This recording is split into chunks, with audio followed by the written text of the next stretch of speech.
Welcome back. We're here to check out another saber today. Up on the bench is this holiday special edition Graflex. So anyone that knows kind of the history, the Star Wars team didn't realize how popular the movie was going to be. They came back together to do a holiday special after the first film. I believe it was the first film. And so they didn't have the original props at hand. So this was made for that, special. And everyone noticed it was different than the regular Graflex because it uses the Graflite body. So it has a different kind of like clamp area, stuff going on here, but still a cool looking saber. So this was assembled by Rob Rudolph. I'm not sure if he has a company name, but I know he was an etch client of mine from ages ago, but he's one of the mods of the Lightsaber subreddit. So this client reached out to, I'm assuming, somebody on the RPF, and that just happened to be Rob.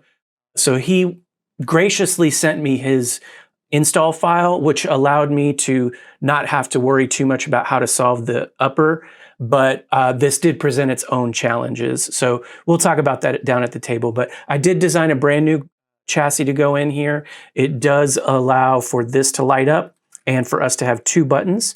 So up top, this little rotary thing that can still spin around, that's your aux, and this is your power. However, this customer is getting the color display. This is Aaron, who I mentioned in the first video that I did the color display for, being the one person who is supposed to be the experimental guinea pig.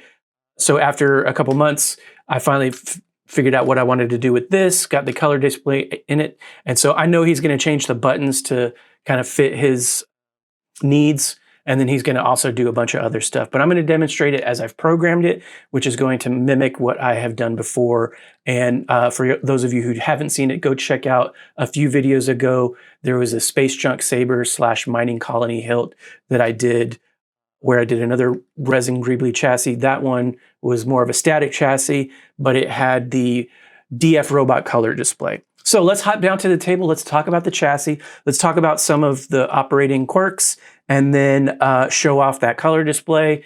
And then we'll come back out. I'll put a blade in it, show off a couple things. Again, I know this customer, they're going to do their own config, but I'm going to show it off again as I've done it. So let's hop down to the table. So first off, here is the saber. Again, assembled by Rob Rudolph.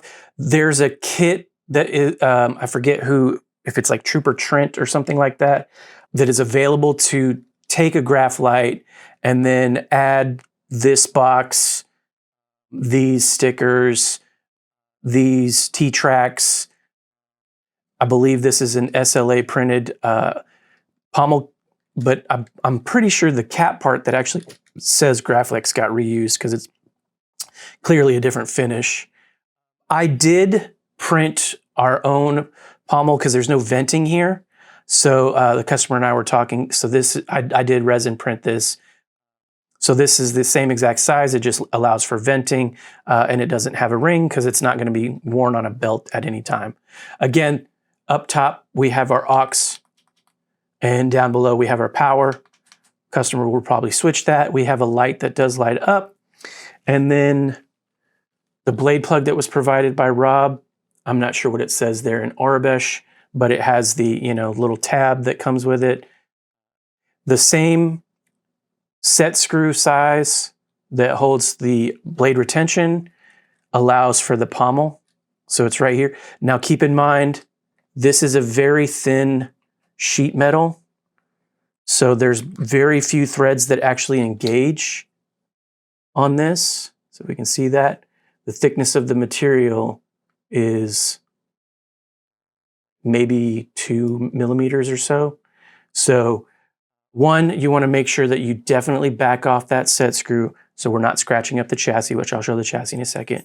And then part of the challenge that came with installing this was Rob had to put in this piece of aluminum chunk to kind of make for a 1-inch blade holder.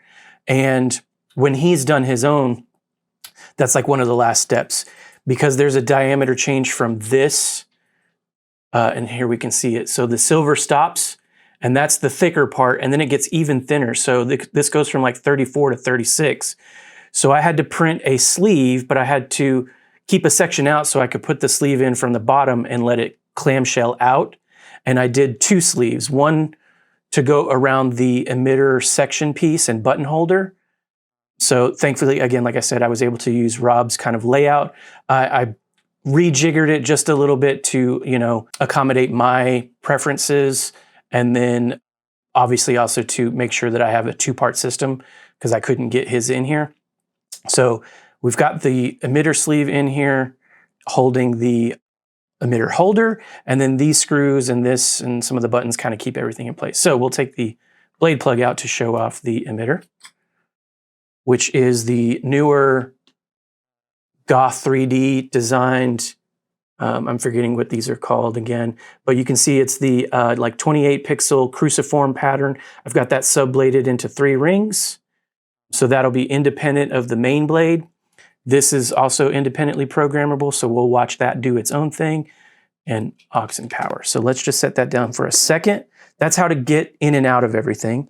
And then the chassis is this big chunky boy, 34 millimeter, so allowed for a lot of full-size greeblies and stuff like that. But we are using the 7-rail PCB set from Shtok, so that extra rail lets us have an independent line for that. And then the data line goes up because this is just a regular LED. This is the new color display. Again, this is using a MasterOS version of the Proffie OS 8, which is still in beta, so there's still bugs. The customer knows that. One of the bugs is on this one. May the Force guide you. For some reason, the boot doesn't come up and it starts in the second set of arrays. So this uses the new feature called manual blade array, so we can hold power and tap aux to switch between 2 presets. It'd be like if you're using blade detect and you put it in and it automatically switches a set of presets. So all I've done is duplicate all the presets to not use the display when you want to actually wield the saber, because the amount of data flow to have this screen work kind of causes the sound quality to slow down and not work as well. So we'll hold aux and tap power. And by the way, I've got these greeblies hiding those buttons. So right here is our power, and then right here is our aux. This one's a little bit trickier to press. We've got a Proffie V3, 18650, and then we've got a couple accents on here. So there's a set of blade 2020 pixels here that's subbladed into 3. The inner 2 are turned off because I just wanted to use the 5-port hole greebly. And then on this one, we're using all 15 of a different set of 2020s. And then over here, another set of 2020s, but also just independently so that those things do their own thing. And on this is a Amazon find. This is a 31 millimeter bass speaker that is 3 watt and 4 ohms. So it's plenty loud. I didn't push it too far because I wasn't sure. And once I opened up the pommel, it's got plenty loud. So this will be a little bit louder than a 28, but comparable sound quality. The specs basically match. And yeah, and then just my greebly chassis with a paint job, kill switch. And then so let's see if we can switch blade arrays and get that going. There we go. So that's the little trigger sound. So this is the virtual crystal display. Let me turn this off for just a split second. See if we can get that to show up. A really high quality color LED display. And one thing I did, My name is Dagon Gera, is program a whole bunch of splash screens. So I've also added some different colors. This virtual crystal came from Frederick of the Proffie OS. And you can follow that thread on the Crucible. Centauri. But I've done the work to split that out to kind of do my own thing. Again, I've mentioned this on the other video, so if you want a little bit more detail, you can check that out. But essentially, we get that. If we want to turn the saber on, we can hit power. And then you can see spins faster, gets a little bit lighter, and now when we clash, it does animations. And then if we do blaster blocks, the same thing.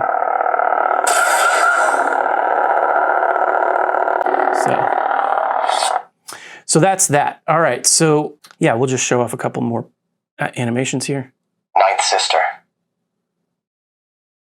So every accent does something different in the on and off state for each character that I've programmed. And I've programmed quite a few because I wanted to show off all of the font screens that I created. A couple of the font screens are animated as well. Hi, Mirror. Like that one, you can see the sparks flying. So anyway, when we're ready, we'll shove this in. Do be very mindful that the tiny set screw is all the way out because otherwise you will scratch up this chassis.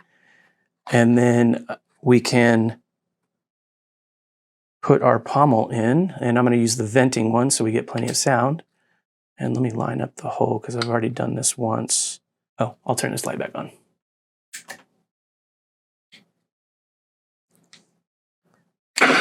Ooh.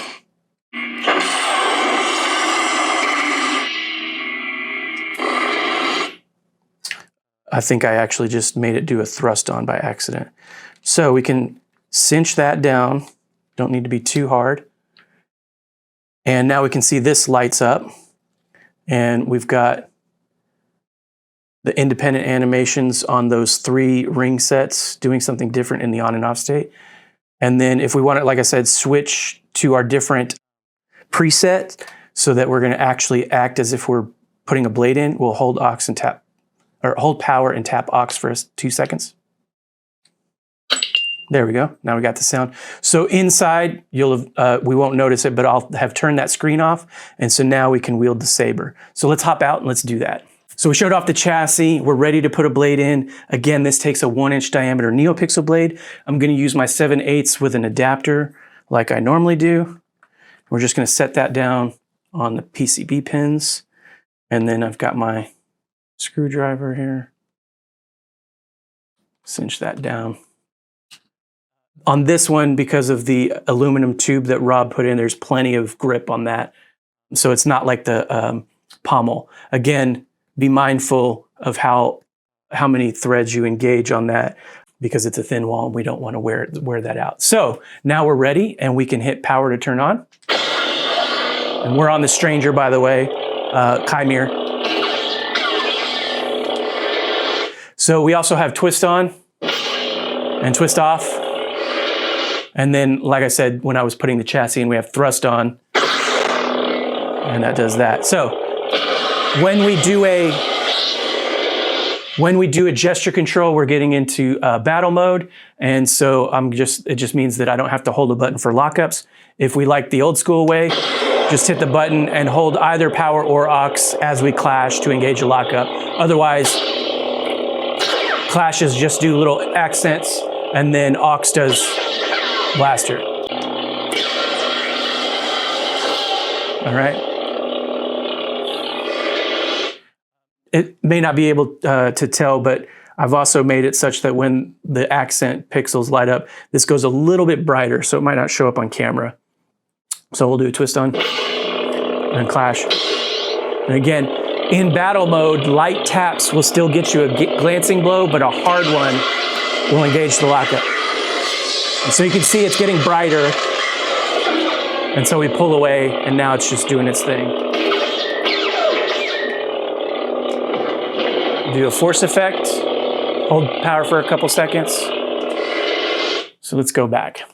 Party Saber. All right, so we got the Party Saber is the very first of my presets. Again, this customer is probably going to reprogram it to do some cool stuff that he knows how to do. And he's probably going to put a full movie on there. Anyway, so we do have party mode.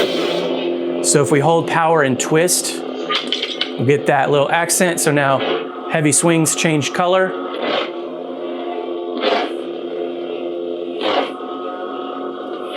And then similarly, when we're on the Master Seer Junda. When we're on the Acolyte series set of fonts, that same special feature does either the crystal bleed if you're in OSHA like we are, or the Cortosis Clash. So let's turn on OSHA. And then if we hold power and twist to the right,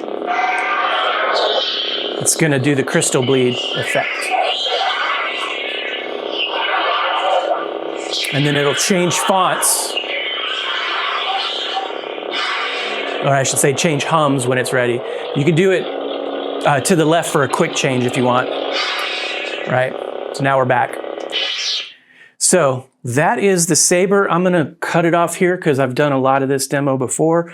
But yeah, the main features were that color display and the chassis and all that. So we can look back on the previous video that I have done for that.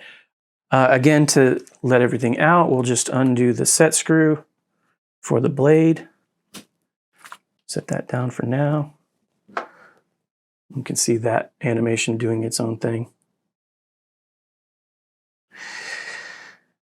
And if we want to turn the color display back on, now we'll switch. And hopefully that's showing up and hasn't. And there my pommel just popped out. And I'm making sure that the screw is fully backed up, otherwise I'm going to scratch that chassis up. You can also just pull it all the way out if that does better, because like I said, once you've disengaged it, there's only so many. And then to get it out, because it's a FDM printed sleeve in there, it's a little bit rougher than like a metal tube. It kind of grips a little bit better. There's plenty of space. So if you just cup and smack your hand, you'll get enough out that you can pull it out. And there we go. And the display is on. And we can show off a couple more font changes. Hi, Mayor. Master Soul. Jackie. My name is Jord Fandar, Knight of the Jedi Order. And I've tried to match the color as best I can. I've got a limited color palette, but like I said, I did build out a couple intermediary colors. I think it only came with like blue, red, green, and purple. And then I did like an orange, a yellow. I don't think I did. I don't think I did white. So here you can see the purple. Oh, I think I might have done magenta. Padawan Torben. Master Indara.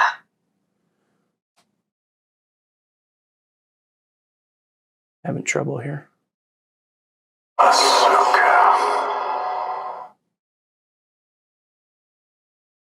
Alan Skull. There's that orange color. Shinhati.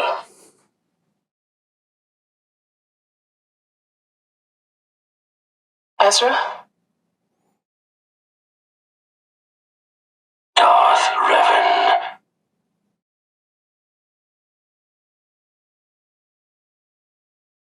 Kylo Ren.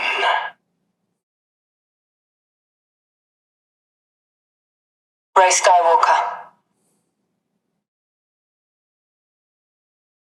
If you will not turn to the dark side, then perhaps she will. I am your father. Master Windu!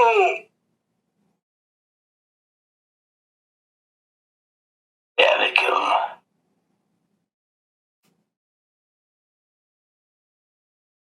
You are a bold one. Master Qui-Gon.